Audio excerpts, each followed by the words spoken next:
Morning friend, সকাল সকাল একটা ছোট্ট মিনি ব্লগ নিয়ে চলে আসলাম তোমাদের কাছে।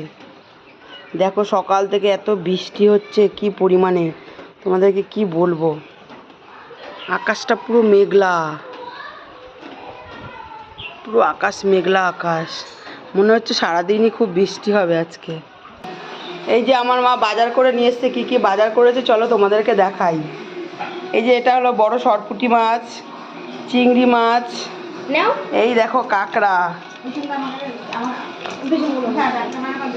এটা হলো বড় একটা ভোলা মাছ, ধনে পাতা, শাপলা, ডাঁটা। অনেক দিন ধরে আমার কাঁকড়া খাওয়ার ইচ্ছা করছিল, সেই ইচ্ছেটা আজকে আমার পূরণ হলো। আশা করি খুব ভালো আছি, আমিও খুব ভালো আছি। আর আজ কিছু বাজার করেছি, চলো তোমাদেরকে দেখাই। স্টপ কর, কেমন আছে দেখতে। ভিডিওটা ভালো লাগলে একটা লাইক, কমেন্ট, শেয়ার। এই যে একটা বিচ্ছু মেয়ে, সবাই দেখাচ্ছি কাঁকড়া, আজকে কাঁকড়া।